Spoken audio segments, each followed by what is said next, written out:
All right, guys, what's up? Welcome back into the next episode of Sports Talk with Hawk. Today, we're going to play a fun game. I did the head coaching hot seats on Monday, and we're kind of going to build off of that. We're going to play a game today, him or them. And we're going to go through a couple different things, and absolutely, put your thoughts down. This is off of some of the conversations I've had over the last 24, 48 hours, and we're going to have some fun with it. Here we go.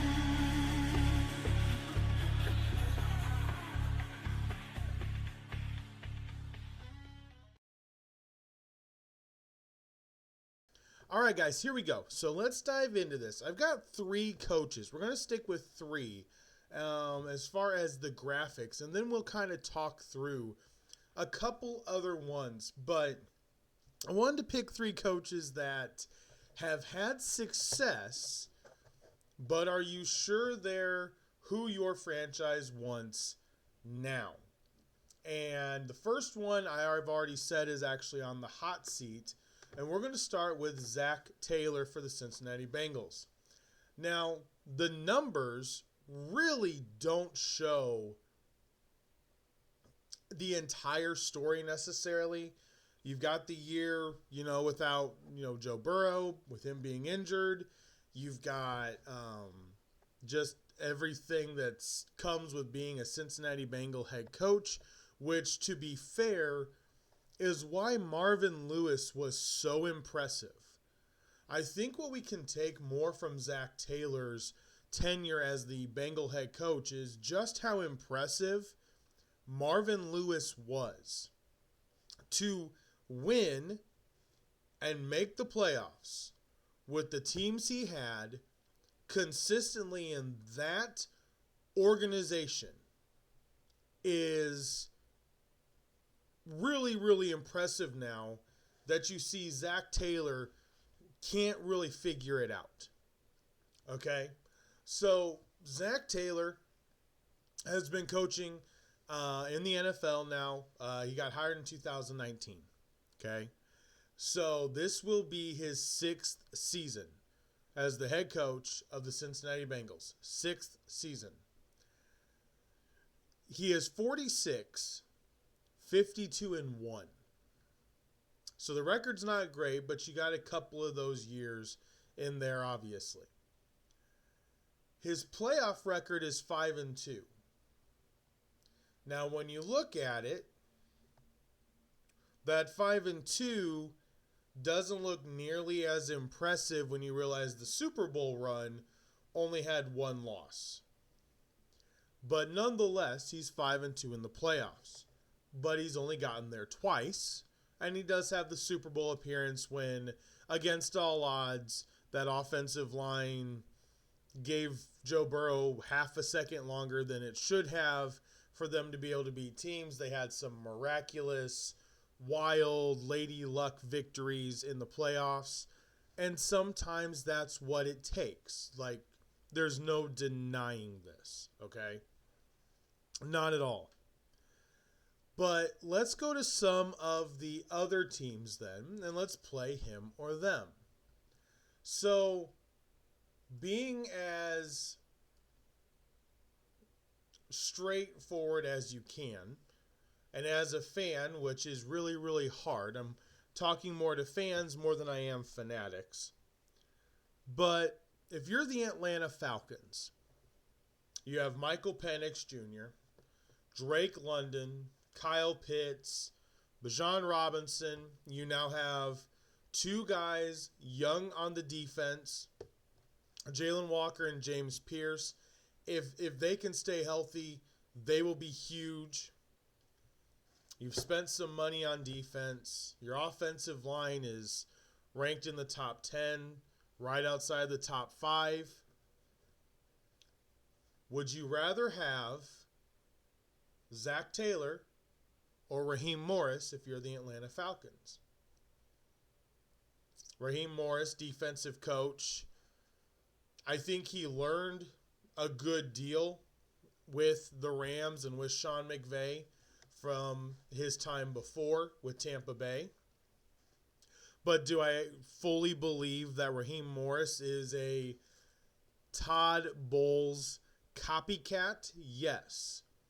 I believe Todd Bowles and Raheem Morris are the exact same head coach, but one has had amazing offensive coordinators and an amazing front office. The Buccaneers front office is easily top 5 in the NFL. The Atlanta Falcons are not horrible, but some of their moves you consistently question. The Kirk Cousins saga is just, it puts Raheem Morris in a hard spot. This is a lot like Dable with the Giants.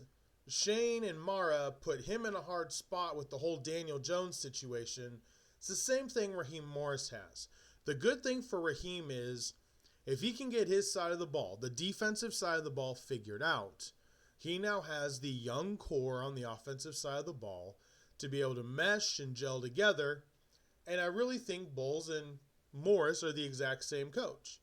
But would you rather have Zach Taylor, an offensive coach, a guy that, let's be honest, he may have Joe Burrow, but he's got some of his schemes, some of the deep dig routes, in routes. He plays tougher defenses. He plays the Steelers, plays the Ravens. The Browns are never a bad defense. He plays tougher defenses, and he's had success consistently. Now he's got Joe Burrow, and I am not discounting that. But if you're the Falcons, would you rather have Zach Taylor or Raheem Morris? If you're the Buccaneers, Todd Bowles continually has mixed results. Would you rather have Todd Bowles or Zach Taylor? And most Buccaneer fans, I would assume, would say, well, it's working thus far. Don't mess it up. Well, you're now banking on hitting on a third straight offensive coordinator. Third straight offensive coordinator that will be able to unlock Baker Mayfield in that offense. You're banking on a lot. The offensive coach brings in his own, his playbook. He's the offensive play caller. The defense is what he needs to have handled. Which one would you have? Really simply, which one would you have? Now, let's go offense versus offense. This one's going to be a little bit different. But let's go offense versus offense here. Which one would you rather have? Zach Taylor or Matt LaFleur? Now, my simple thought is Matt LaFleur. I do love Matt. I think he's an outstanding coach. He was hired the same year as Zach Taylor. This will be his 6th year. He is 67-33, but he's made the playoffs 5 times, and he's 3-5 in the playoffs. So, would you rather have Zach Taylor or Matt LaFleur? I'm going to lean Matt LaFleur, but offense. I think LaFleur has a little bit better head coaching ability. I think he's a little bit more buttoned up, there's no doubt. But right now, really the success is the same. LaFleur hasn't been to a Super Bowl, but Zach Taylor was, and definitely a tougher AFC. So, if you ask Cowboy fans, if Zach Taylor gets fired at the end of this year, okay, Cowboys fans, do you want Brian Schottenheimer or Zach Taylor? Zach Taylor's offense is much better. Now, do I believe he can handle Dallas? That's not really in the argument. as a head coach, which one would you rather have? I'll take Zach Taylor over Brian Schottenheimer any day. Zach Taylor and Joe Burrow don't see eye to eye. So what? Tom Brady didn't see eye to eye with everybody. Sometimes that's just there. The slow starts is what bothers everybody. Remember, Cliff Kingsbury had Arizona in a really good position multiple years, but he couldn't close it out. You can't finish strong. That's where Cliff lost his head coaching job. They got the lead, and then they couldn't finish the last 6 weeks. Zach Taylor has the opposite problem. He can't get started. He can't get the motor rolling. That's his issue. So, Zach Taylor, I think 33% of the NFL would probably take Zach Taylor over their current coach. That may be too much. Probably 8 coaches you'd easily swap out. Easily. And I mean easily. Without a doubt, you'd swap in Zach Taylor for your head coach. Now, next one. Mike Tomlin. Him or them. This one's really hard. This one's really hard for me. And here's why. Look at the numbers are absolutely staggering. 183, 107, and 2. 8 and 11 in playoffs. 2 Super Bowl berths. And he's made the playoffs 12 times. Here's the thing. Is he a coach you want now?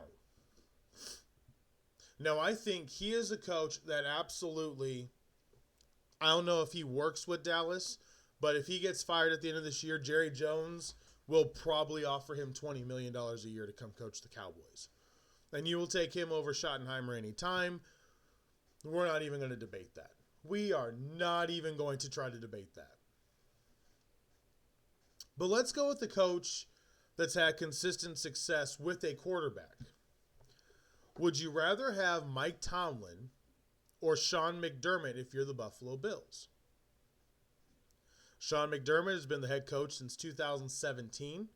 He's compiled an 86-45 record. He's got 7 playoff berths, but he's 7-7 in the playoffs. Well, Tomlin's below 500 in the playoffs. His team hasn't won a playoff game in a really long time. They haven't even been competitive. But is that Tomlin, or is that the front office, or is it a combination of both? We've heard the stories. James Harrison, I think, being brutally honest, was really refreshing for him to come out and say, the best part about Mike Tomlin, he's a player's coach. The worst part about Mike Tomlin is he's a player's coach. The organization is really sturdy. The walls are really built really well. Foundation is really solid.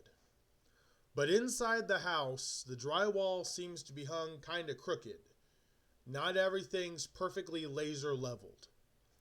Not everything's put into studs. You got stuff that's sitting in just drywall getting ready to fall out.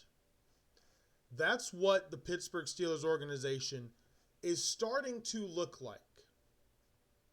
So well built, so well run. But inside, it's actually a mess. It's not really as buttoned up as it looks on the outside. So Mike Tomlin is an outstanding coach. I love how he coaches. I love how he is at the podium. I love his professionalism. I love what he does. Okay, do not misunderstand anything here. I love what Mike Tomlin does. But do you want him as your coach or your current coach? Indianapolis Colts fans, would you rather have Mike Tomlin or Shane Steichen? Or would you rather have Mike Tomlin or any of the last 3 Indianapolis Colts head coaches? That's a harder one. That is a harder one. And personally, I think with the way Indianapolis is, I think Tomlin would have fit Indy. I think he would have fit Indy because everything would have been a lot more straight up than it was with Frank Reich, than it has been with Steichen, where there's been a lot of question marks. Well, what are the actual rules? What is actually going on? The question marks that are there. I think you'd absolutely take Tomlin over Frank Reich and Shane Steichen right now. Think he would have gotten better effort out of the team. Tomlin is a motivator. There is probably, let's go through this. If you're the Dolphins, you want Mike McDaniel or Mike Tomlin. Probably take Tomlin. If you're the Minnesota Vikings, this one's going to be a little bit more interesting.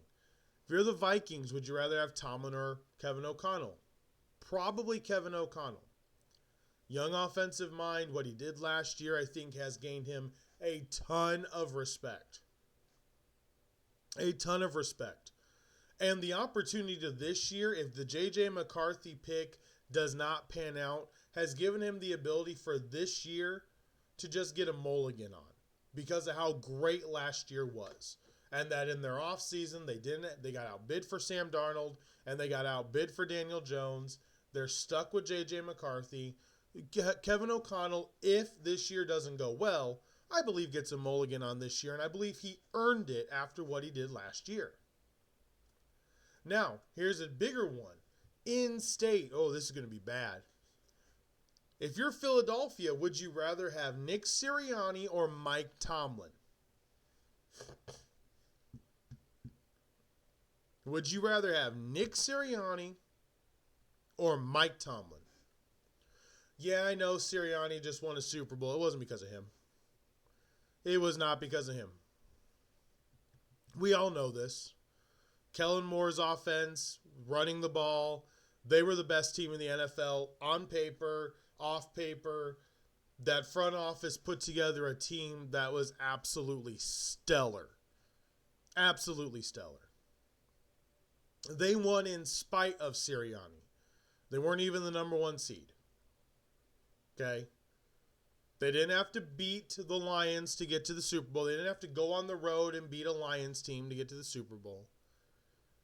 You know, they almost lost at home to the Rams. Sirianni got outcoached at home by the Rams, by Sean McVay, a team that did not have the same level of talent on the field.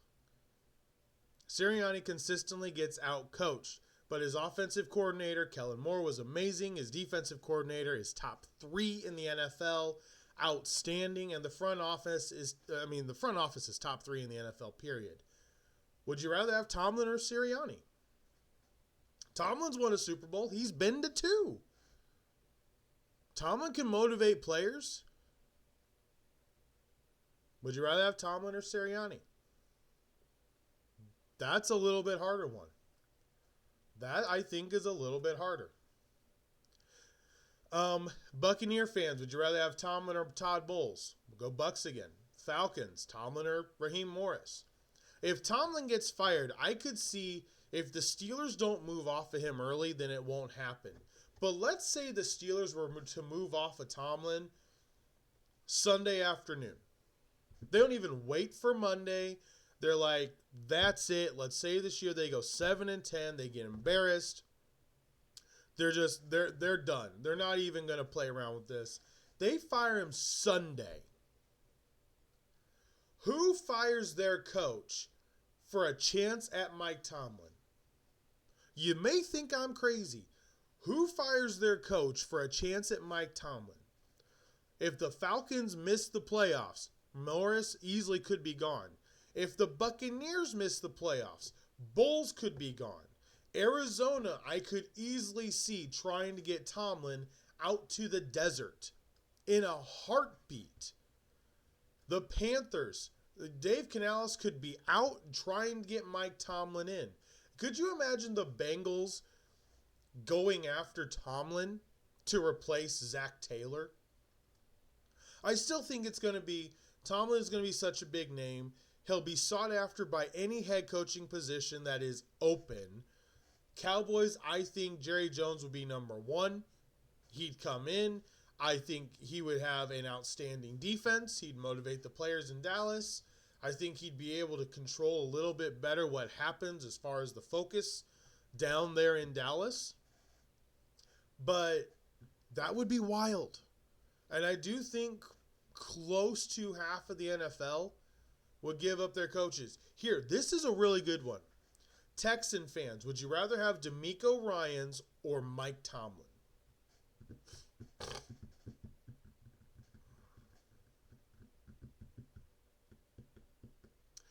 I'm going DeMeco. Back-to-back years winning the AFC South, back-to-back playoff bursts, back-to-back wins in the first round at home, losses on the road. You're 2-2 in the playoffs. 2 playoff bursts. You get that revenue that keeps coming in, which matters in this league. Do not mistake the fact that the revenue from the playoffs matters to these owners. You make the playoffs. You get a home game. You get all that money. I'm still taking DeMeco. I think DeMeco is the next Mike Tomlin. I think DeMeco Ryans is the next Mike Tomlin if he can find the offensive coordinator that fits. Bobby Slowick's offense, I don't know what he was doing. Dalton Schultz was never involved enough. It was very it was really choppy. Year number 1, it looked a lot better. Year number 2, when injuries started happening, it's like Bobby Slowick stopped believing in certain players. Stroud would throw the ball to Mechie. Stroud would throw the ball to Cade Stover. He'll throw the ball to anybody. But the plays were run really wrong, and I hope this new offensive coordinator unlocks the rest of C.J. Stroud's ability, gets him to run a little bit more, even if it's for 4 yards and just slide, whatever. I think that's the next step for the Texans because this coaching staff, this organization has turned everything around and been really good. And I think you easily stick with DeMeco even if Mike Tomlin is sitting out there. 100%. So there's the second one, him or them. The third one, this is another one. 2 recent Super Bowl appearances. Kyle Shanahan. Yeah, I hear a lot of the ooh. Well, look at the record, guys. He's 70-62. He's been a head coach since the year 2017. 70-62, 8-4 in the playoffs, 2 Super Bowl berths, both losses to the same team. He's made the playoffs 4 times. He does have a record of being really tough to knock out of the playoffs. But is this a position where you'd rather have somebody else? If Mike Tomlin gets fired, would the 49ers rather have Tomlin or Shanahan? They've been all offense for so long. And because of the recent drafts, because of how some of the money stuff has played out, the contract scenarios, I think there is a legitimate reason to doubt the 49ers organization. Kyle Shanahan got way too involved in the draft this year. This draft this year was about filling in, plugging in holes in depth charts, not working for what the future is going to hold. The Seattle Seahawks worked for the future, not just depth charts. Jalen Milroe is very, very much a sleeper fantasy pick for a lot of guys in the 3rd round because he will be used. And if Darnold gets hurt, Jalen will be given the chance to start. They drafted the fullback. Why'd they draft the fullback? Because they want to run the ball. They want to be a power team. They don't want to lose in the red zone because they have to throw the ball constantly. They want to run. The general manager, John Schneider, for the Seahawks, has a long-term vision. The 49ers' last couple drafts have Kyle Shanahan's fingerprints all over them. Coach gets too involved. The drafts fall through the floor. We saw this in the late years with Pete Carroll. We saw this a lot with the Patriots with Belichick. Excuse me. Coaches have to keep their hands off of the draft when they've not been as involved. Jim Harbaugh has one more year, maybe two, but he's got one more draft where he will be a better scout than the scouts will. Because he recruited these guys, he wanted them to come to Michigan, he has already watched all the tape, he knows what they are, he's coached against some of them. He's got one more year where he is probably one of the top 3 scouts in the Charger organization. After that, he's not watched college football all the time. He's been focusing on his team. So now the scouts will be better than Jim Harbaugh. That's what we're talking about. Now, I can hear everybody going, if Shanahan gets fired, he will be hired immediately. 100%. 100%. But let me give you a team that's struggling. Would you rather have Kyle Shanahan or Kevin Stefanski? Would you rather have Kyle Shanahan or Kevin Stefanski from the Browns? Kevin Stefanski is 40-44. He was hired in 2020. He is 1-2 in the playoffs. He's made the playoffs twice with the Cleveland Browns. 40-44.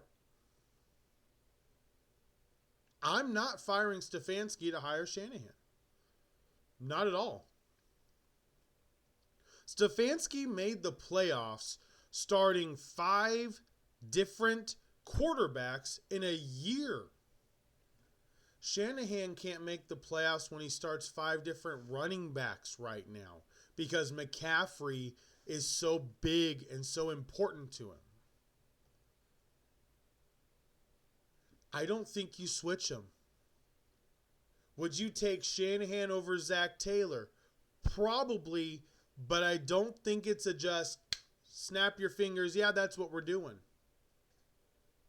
I think you really have to think about it. Do I believe Shanahan is probably one of the better play callers and the way that everything goes and flows through the game? Yes. Do I think he struggles in big games to make that gut call? Absolutely.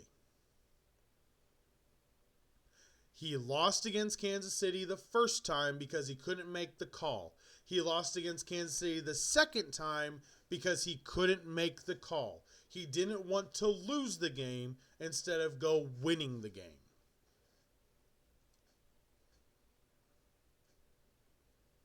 Do you want him? Do you want Kyle Shanahan or Nick Sirianni if you're the Eagle fans? Ooh. Sure, Sirianni's won a Super Bowl. But Kyle Shanahan's obviously got a better handle on personnel and how things work. And he doesn't need an offensive coordinator to do his job like Sirianni does.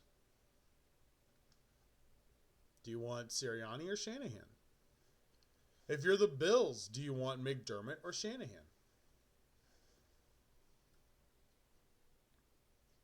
I do believe with Tomlin and Shanahan, half the league would probably be moving on. The Packers, would they rather have Matt LaFleur or Shanahan? Probably Shanahan. Would I want Shane Steichen or Kyle Shanahan? I want Shanahan. Because the offense, I believe, is a lot better. I believe the offense is better. And I think we've got general managing. We don't the Colts aren't great with finances. We proved that last year. This year, it wasn't horrible. But I think I'd take Shanahan over Steichen right now. It'd be more of a commitment to a true run game. The strength of the team that's actually there instead of forcing the team to adapt to an offense that it's just not built for. I personally think Anthony Richardson would be better under Shanahan's offense, giving him the ability to have an offensive line be set. Have the play action actually mean something.